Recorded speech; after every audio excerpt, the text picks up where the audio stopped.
We're going to solve the problem number of islands. So we are given a 2D grid map of ones which is land and zeros which is water. Count the number of islands. An island is surrounded by water and is formed by connecting adjacent lands horizontally or vertically. You may assume all the four edges of the grid are all surrounded by water. So basically we're given a matrix of ones and zeros. Ones is land and zeros is water, and we have to give the count of maximum connected ones. The connected ones will form a single island.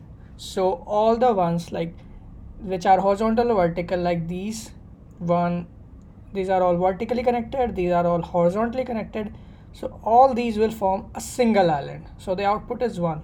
Here in this case, all these ones which are horizontally or vertically connected, this will form one island, and this one, see, you can see, is diagonal to this one, so this is a different island.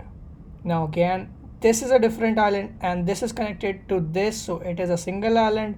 So 1, 2 and 3, we have 3 different islands. So how we're going to solve this is, it's pretty straightforward. What we do is we go on a 1 and we traverse all the ones which are connected to it. That's it, and we keep a count of it. So let's start. We'll basically traverse all the elements in the matrix. Dot length plus plus j's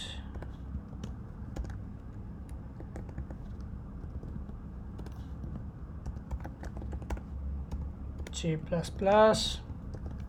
So if our grid is 1, the I and jth element is 1, we perform DFS on it.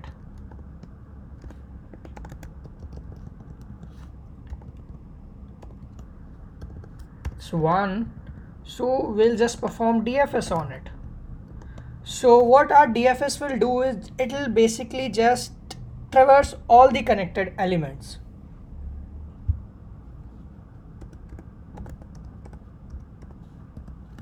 And we increase our counter.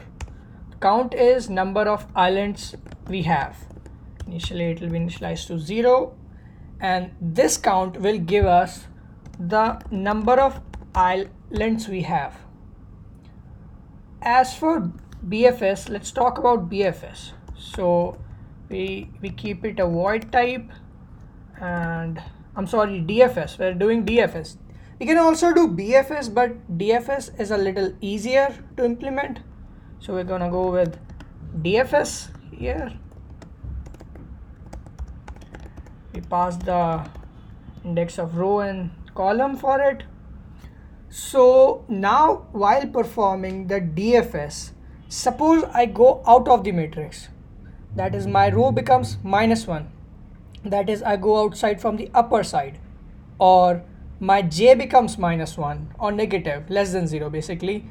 I go out from the left side, or j becomes greater than the last column.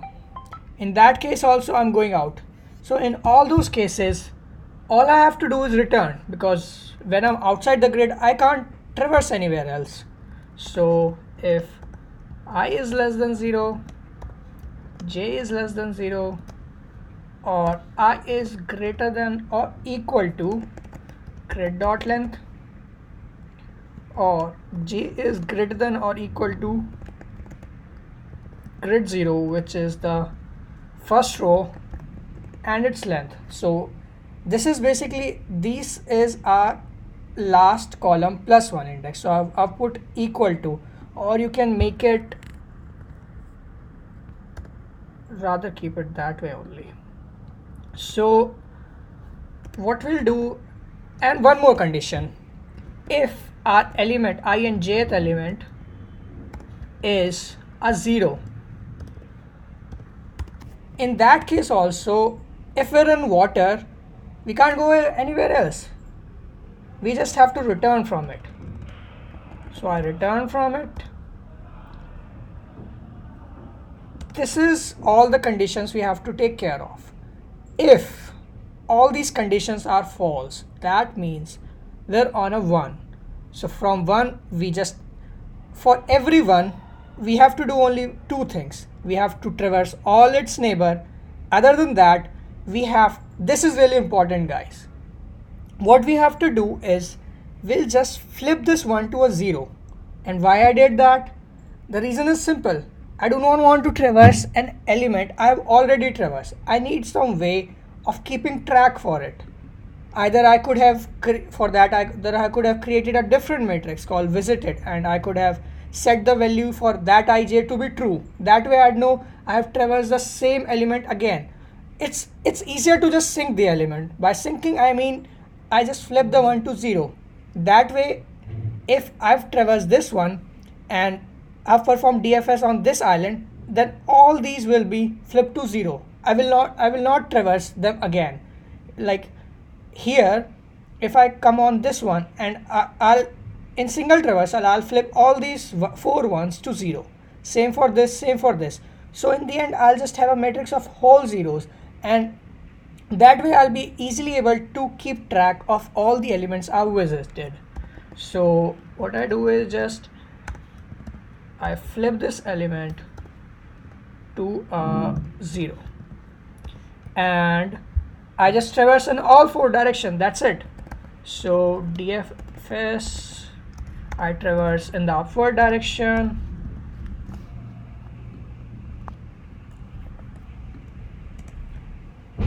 four more directions we have to make. I traverse in the lower direction, downward direction, then I traverse in the rightward direction, and I traverse in the leftward direction. So I'm just increasing and decreasing in the I and j. Decreasing I will take me to the upward direction, increasing I will take me downwards, decreasing j will take me leftwards, increasing j will take me rightward. That's it, and we'll be able to traverse all the directions. So yes, we just try it, test it.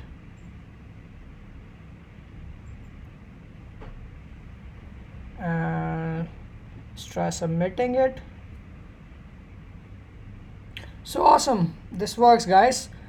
So talking about the complexity, all we're doing is we're just traversing all the element one time. That's it. So traversing all the element one time gives us a complexity of O of n, where n is the total number of elements given in the matrix, and the space is constant. Only the recursion stack space will be taken. So that's it guys, thank you very much. Whatever doubts you have, you can leave it down in the comment section below. Thank you.